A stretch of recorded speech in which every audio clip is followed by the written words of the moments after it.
जब भी किसी इंसान के मन में ये एक सवाल आता है ना कि उसको अपने जीवन में मान सम्मान इज्जत कितनी मिलेगी, तो उसको पहले इस बात का जवाब जानना चाहिए कि उसकी अर्निंग कैपेसिटी कितनी है। जी हां, कड़वी बात है पर सच है कि किसी भी इंसान की पैसा कमाने की क्षमता सीधे सीधे डिसाइड करती है कि उसको जीवन में इज्जत मान सम्मान कितना मिलेगा। आप किसी परिवार में भी देख लीजिए कि एक परिवार में दो मेंबर हैं जिनकी आयु ऑलमोस्ट आगे पीछे ही है, लेकिन उनकी अर्निंग कैपेसिटी, उनकी पैसा कमाने की क्षमता, वो घर में पैसा कितना कमा के ला रहे हैं, ये डिसाइड करता है कि उसको घर में इज्जत कितनी मिलती है। समाज में भी यही चीज है। लोग कहते हैं कि जब कोई आपसे पूछे कि आप क्या करते हैं, तो दरअसल वो ये अंदाजा लगा रहा होता है कि आपको इज्जत कितनी देनी है। आपकी जो अर्निंग कैपेसिटी है ना, ये आपकी कुंडली के अनुसार ही डिसाइड होती है। आपका बर्थ चार्ट बताता है कि आप अपने जीवन में कितना धन कब कब कमाएंगे। आपका बर्थ चार्ट बताता है कि कब कब आपके जीवन में ऐसा माहौल आएगा कि आपका पैसा कमाने की क्षमता का ह्रास होगा, आपका पैसा कमाने की क्षमता कम होगी। आज के वीडियो में हम यही चर्चा करने वाले हैं कि आप अपनी पैसा कमाने की क्षमता को कैसे देख सकते हैं।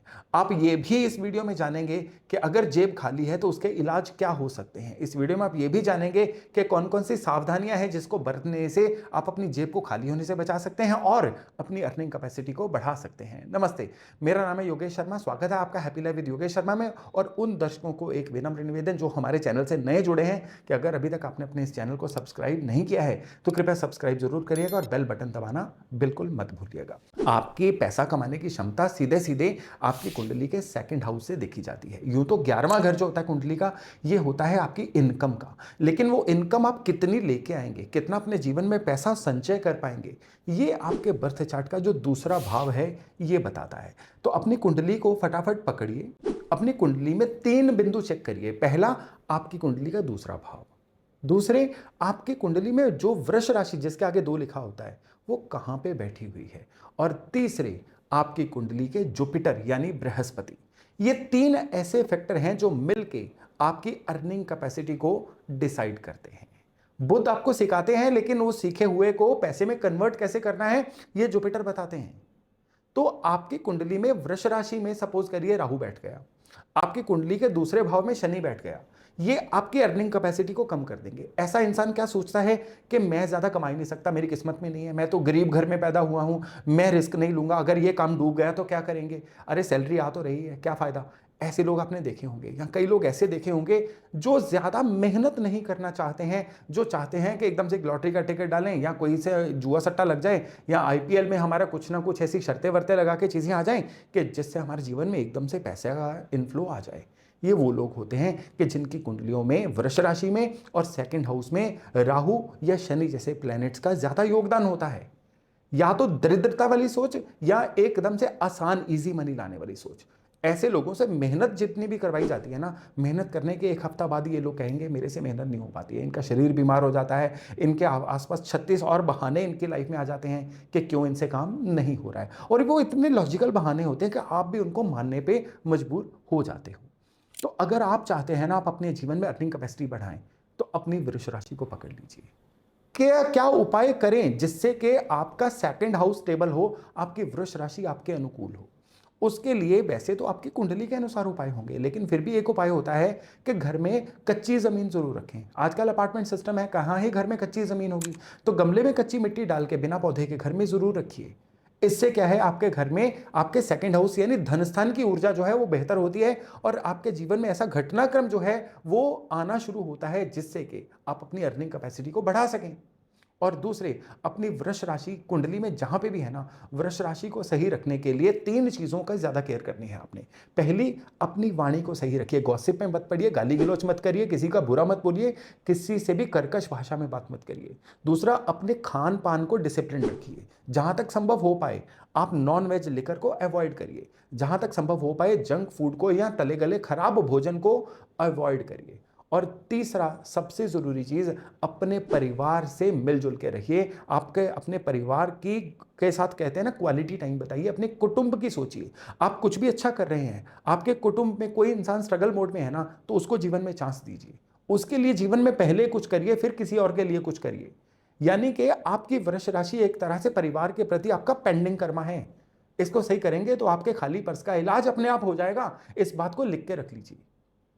अब इसके अलावा मां भगवती की उपासना, मां शक्ति की उपासना, मां शक्ति के लक्ष्मी स्वरूप की उपासना, ये आपके लिए बहुत ज़्यादा कहा गया एक उपाय है।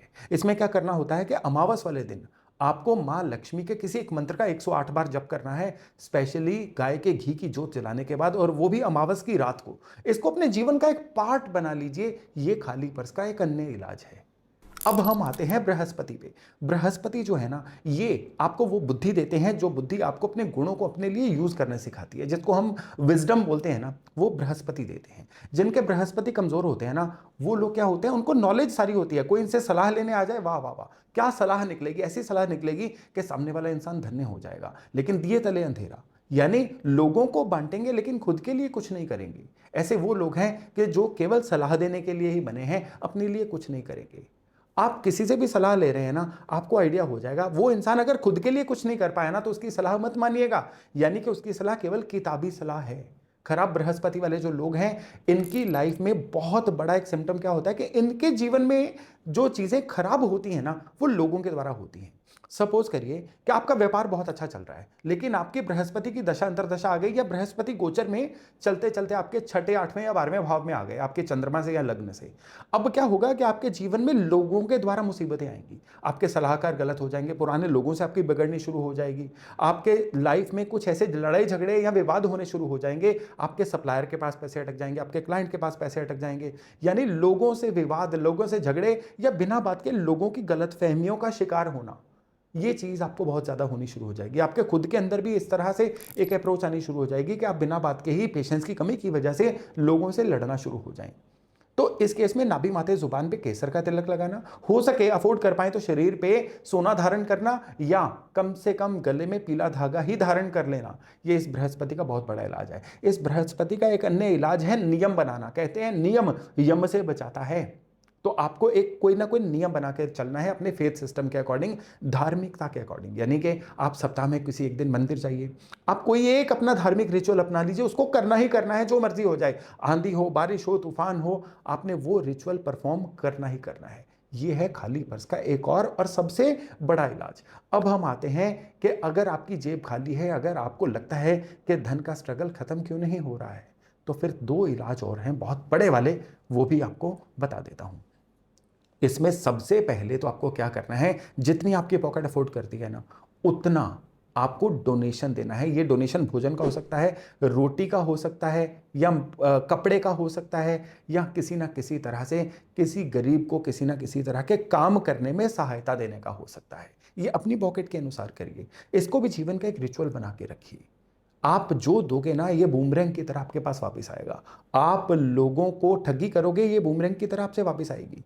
आप लोगों को कुछ अच्छा दोगे, ये कई गुना होके आपके पास वापस आएगा।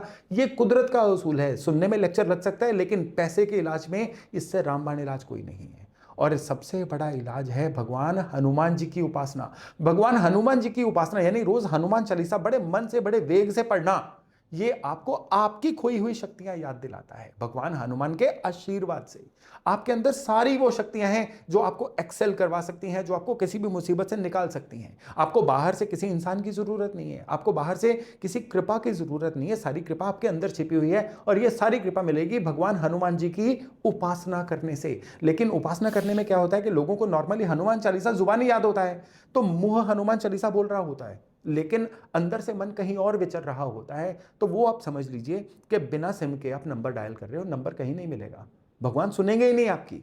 अगर आप पूरे भाव से रोज एक बार भी हनुमान चालीसा पढ़ लेते हो ना, तो भगवान हनुमान आपके अंदर की भूली हुई ताकतें आपकी याद करवाते हैं। और जब आपको आपकी ताकतें याद आनी शुरू हो जाती है ना, खाली पर्स क्या, तिजोरियां तक भर जाती हैं, धन की वर्षा होनी शुरू हो जाती है। जब आप वापस अपनी फॉर्म में आ जाते हो, आप पूरे कैपेबल हो, आप सब कुछ कर सकते हो। सिर्फ आपको शीशे में खुद को निहारने की, देखने की जरूरत है, और अपने आप से यह कहने की जरूरत है कि दैट आई कैन डू, मैं ही कैपेबल हूं और मैं ही कर सकता हूं, अहम ब्रह्मास्मि।